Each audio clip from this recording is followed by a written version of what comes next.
So this particular case, I'm going to be putting some implants in number 18, number 19. You see right here it says this is the patient's left side. And I will left click with my mouse and put my area of interest right in the crosshairs. Now you'll see that my area of interest is now in all three screens. The next thing I'll do is, staying in this axial view, I'll come somewhere in the screen and click and hold the right mouse click. This gives me a little hand that actually allows me to spin it. So by putting my area of interest in the crosshairs and then spinning my red line, which is my sagittal view, my red line right along the mandibular arch, it opens this image up like a panoramic. I'm going to come up to Explorer, and I'm going to click on Explorer and go down to Implants, because that's what I'm doing today, is planning some implants. This second bar is going to show you how wide your slices are going to be. So right now it defaults to 20 millimeters. If I want a wider slice, it'll give me a wider slice. If I want a smaller slice, it'll give me a smaller slice. Most of the time you really don't have to play with this bar at all. The next thing I'm going to do is virtually place an implant. So under Implants, over here on the right hand side, I have a little filing cabinet with an implant. It says Implant Library. If I select my implant library, it's going to open up all of the different implants that I have to pick from.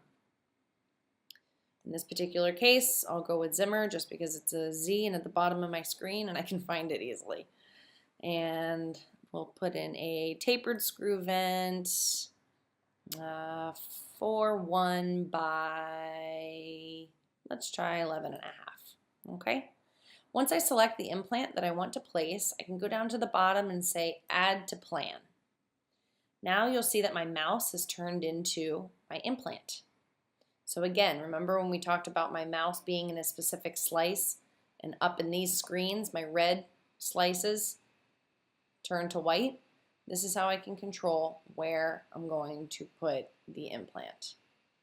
So for this particular case, I'll put the implant right here and I'm just going to click.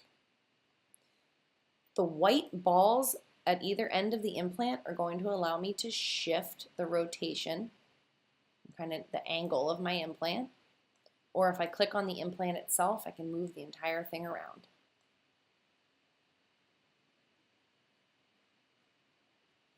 If I make a change in any one of my windows, it'll automatically change it in all of my windows. And this right here, this extension, is showing me where my abutment is going to be in, reference to my opposing dentition. So I can kind of see where, for restorative purposes, where that's going to be. All right. Now, the first thing that I'm going to do when I'm checking this implant is right next to my wrench is a little tool that looks like an implant, and it says Implant Centric View. If I click on Implant Centric View, it's going to open up 3 windows that are looking at the implant from 3 different angles. So I can scroll in any one of these windows and I can adjust the placement from an axial view. I can adjust the angulation and its height in the bone, and also its reference to its neighbors.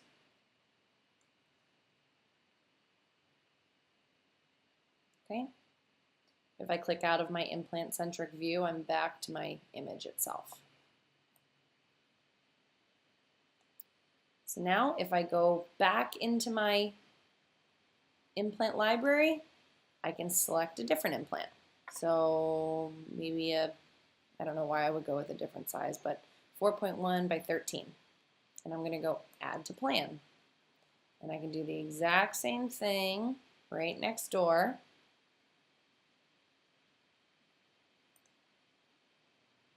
Change the angulation.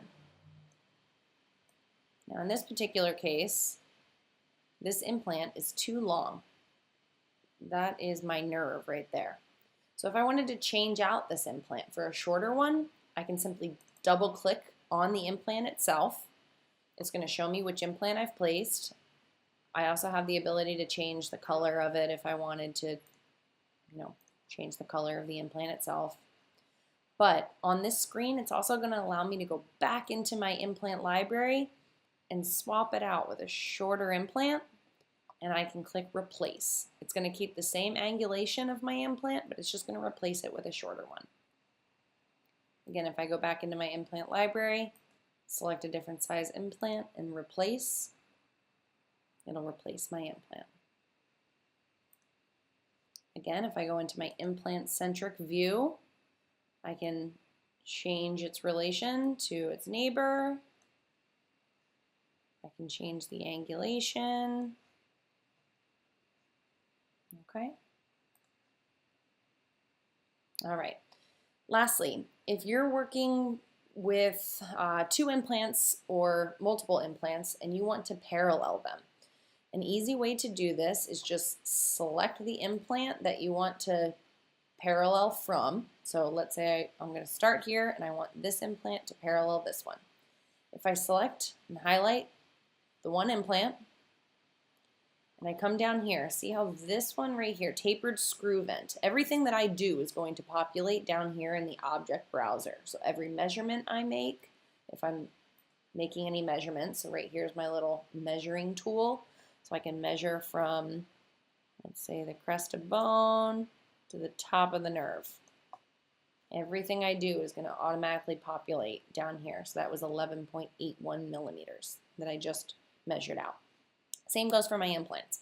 So if I deselect my ruler here, so let's say I select my implant. Oops.